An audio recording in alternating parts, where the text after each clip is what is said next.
What is going on, my friends, and welcome back. This is John, and today we're going to be talking about the Apple Watch, along with Siri, Voiceover, and all the features that have been put there for those that have certain disabilities that will need those features. For example, Voiceover, the screen magnification, things like that. So we're talking about that, and I'm going to be sharing a review that I was listening to that will also give you more information about VoiceOver in general and Siri on the Apple Watch. Now, in my own opinion, the Apple Watch 1, Apple Watch 2, nah, don't want that one. 3 or 4, that is what we're going to be going for. And the next review that I do about the Apple Watch, we will do it hands-on and go through every feature, every little option that we can to give those of you that might be visually impaired that use VoiceOver or even Siri a better understanding about the Apple Watch. Now, the nice thing is Apple Watch 3 now has cellular network available. You can either get it with cellular network or without. Personally, I think it would be pretty cool to have it with the cellular network. That way, you know, if you're going somewhere and you leave your phone in the car or whatever, you don't want to take your phone, or you're doing something and you just don't trust, you know, carrying your phone, you're afraid you'll drop it or lose it or whatever, fine.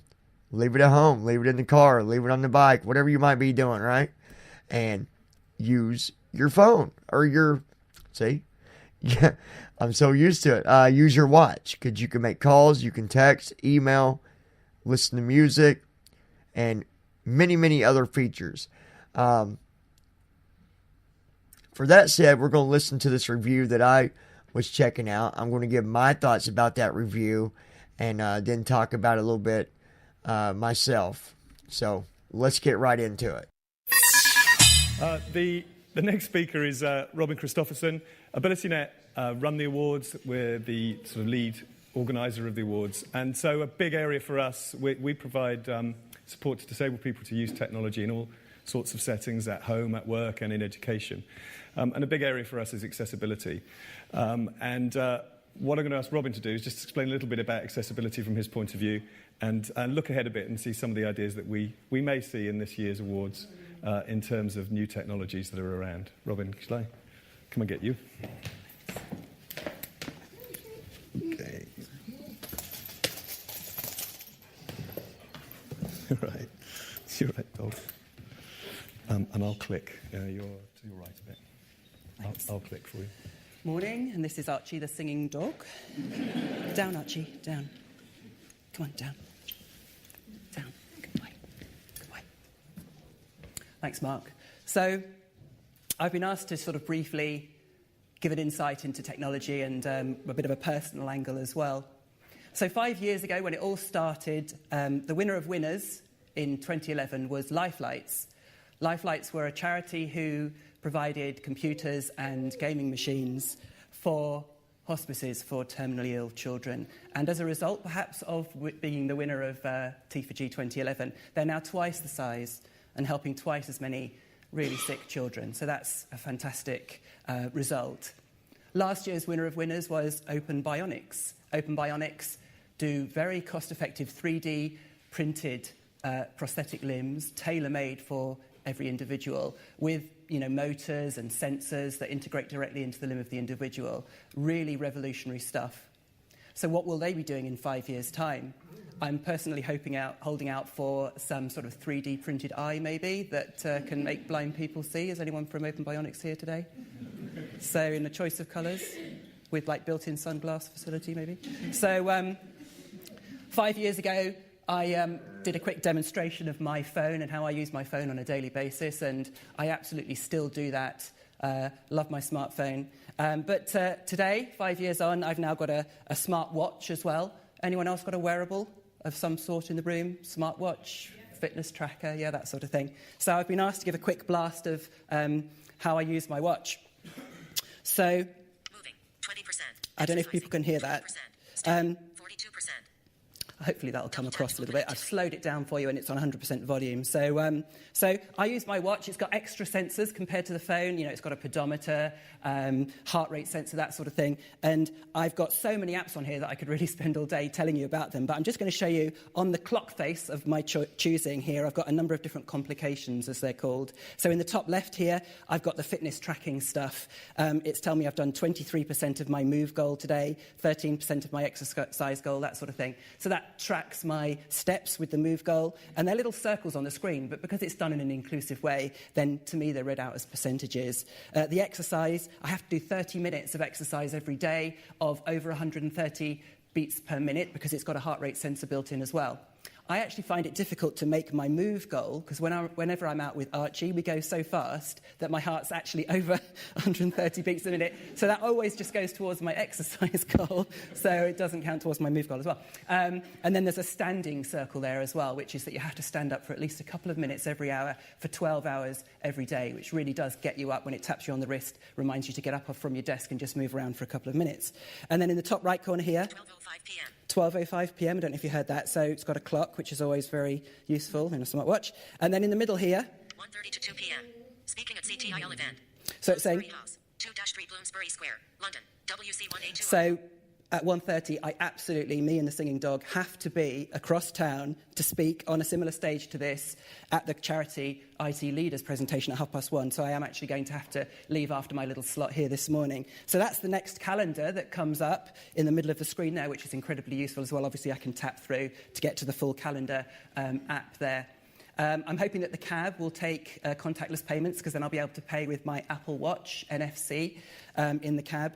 On the cab to the way here this morning, I just used Siri to say, take me to the BT Tower, and it started to take me there, and it was tapping on the wrist whenever we got to a junction. It's really cute. It's a bit, you know, on when you're doing a signal, a left turn or something, it goes toot. Well, that's what it taps on my wrist. It's really cute as you're approaching a junction, and I can obviously see where we're going and make sure that the cabbie is taking me a relatively sensible route. And then bottom right here, bottom left, I've got this time buzz, which is another complication, which when I open it up, it does something really cute. So if I'm in a meeting, and I might mute my watch because I don't want to be, having it chatting away while we're having a meeting. So I could mute it, and then I can still tell the time. I'll see if this works. Hopefully you'll be able to pick this up. Time buzz. I'll just go into that. Now, if you listen to this, that's 12, 2, 7. So 12:27. And that's because the long was 5, so it doesn't have to, drill out the whole thing. So it just taps on your wrist what the time is, and obviously it wouldn't be making that sound if I had my phone, my watch muted. Bottom right, bottom middle here. Messenger. Oh, sorry. Clock 8 degrees. 8 degrees. Double tap to open caret superscript 5. Double tap to open Carrot Superscript 5, Carrot Weather. That's a really cute app. That's a weather forecasting app with attitude. I definitely recommend Carrot Weather. And then bottom right here. Sunset, 6:04 p.m. Sunset is 6:04, and you might be wondering why a blind person would need to know what time sunset is. Actually, I'm fasting at the moment, and we could use Siri here to Google, which religion fasts in the month of March, but I'll leave you to that later if you're in any way interested. But we could use Siri, for example, to... 12:08 p.m. How tall is the BT Tower? BT Tower, Wikipedia. Height, 626 feet 8 in. 626 feet 8 in. So hopefully, I did that 5 years ago. Oh, someone's ringing me. End call. Dim. But. End call. End call. I don't want to end. 8 degrees. Time buzz. Oh. 8 degrees. I dismissed you. Call me again. 8 degrees. 12:05 p.m. That was a plant, but I let them go, or maybe it dropped. So you can actually take phone calls as well. Den was going to call me and tell me that I needed to wrap up. So thanks, Den. So basically, that's the end of the quick demo. So where will technology be in 5 years' time? We've seen how far we've come in the last 5 years. Maybe in the next 5 years, there'll be autonomous vehicles on the streets of London. Maybe there'll be bionic suits or bionic eyes. Or actually, come to think of it, all of those things are actually here today. So there are contact lenses that have a built-in heads-up display, so you can actually watch your computer screen within your contact lens. They also have built-in optical zoom, so you can magically magnify what you're looking at. You can have bionic suits. The first kick of the World Cup last year was kicked by somebody who was completely paralysed wearing a bionic exoskeleton.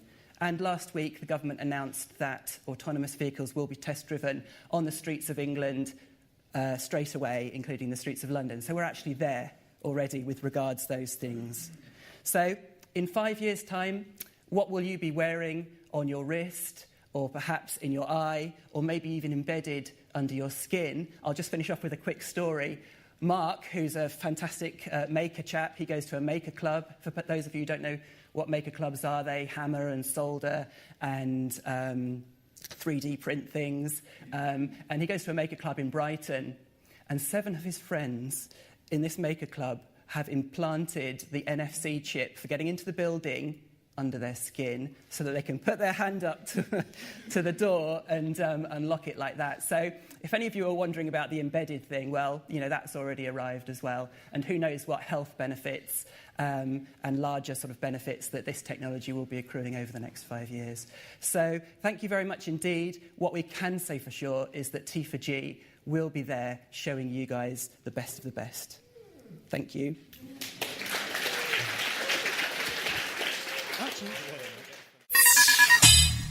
So there you have it, a very, very good review, I think, that gave us a really good idea of the things that you can do with the iWatch. Well, why did I say iWatch? The Apple Watch, rather. I'm so used to saying iPhone. There's so many benefits, I think, for having the Apple Watch. For especially, if you're in a workplace or you're in a meeting, you don't want to whip out your phone and start messing around on your phone and distract people. Something that I've not yet tested, but I'm pretty sure you can do it, is pair your Apple AirPods, right, with the Apple Watch. You can do it with the iPhone. So I'm going to assume you can do it with the watch as well. And I think that would be with the 3 or the 4, which is the newest. The nice thing about it is that you can check your messages. You can just all sorts of stuff, as you just seen. There's health apps that are on the watch. There is, your calendar appointments is right there. So you just touch it and it'll tell you. Now, with the combination of the iPods and the watch together, you can use your watch without distracting anyone. And it's not going to be loud. People's not going to hear the voiceover. They're not going to hear the beeping. She's, talked about switching it from telling you the time to just doing the beeping, but that would still be a distraction to me if I was in a meeting or in class or, somewhere where, you needed to be quiet. To me, that'd be a distraction. So I would have it, go through my AirPods. Now, I don't know if they thought about it, but they could also make that vibrate a certain way, just stand for a 5. Like, a 5 instead of the beeping fast, like, it could do a pulsing vibration, like a zzz, and that would stand for the 5, and then it would do a longer vibrate to give you the other, zzz, zzz. Sort of speak. I'm making sound effects to try to, example for the vibration, but that would be my suggestion. Apple is do something with the vibrating, pulsing, or whatever you want to call it. I think that would be a better way to take away distraction if you did not want your watch to be a distraction to somebody else. All in all, anybody that's a voiceover user or Siri, anyone that's visually impaired that uses voiceover on the iPhone or even magnification. Now, they didn't talk much about it, but the Apple Watch also, you can magnify it, make the screen larger print so that you can see it better, and just all kinds of stuff that you can do with that as well. So I think we are definitely headed in the right direction for this stuff. Off topic a little, but it excited me because I never knew they had these suits that could be worn and do the work for you. I never knew that. Never did I know that. That is, guys, that is the top of technology. It's outstanding. How about that? Oh goodness, contacts that has the magnification on it where people can use them to see their computer screen. Outstanding. Outstanding. So, if you are a visually impaired or a blind user, what is your take on this? And if you are sighted, what is your thoughts about where technology is going for those that have disabilities that need that technology? That's my question to you. This is John with the Lounge. I hope you enjoyed this video about VoiceOver and the Apple Watch. And I'll talk to you real soon.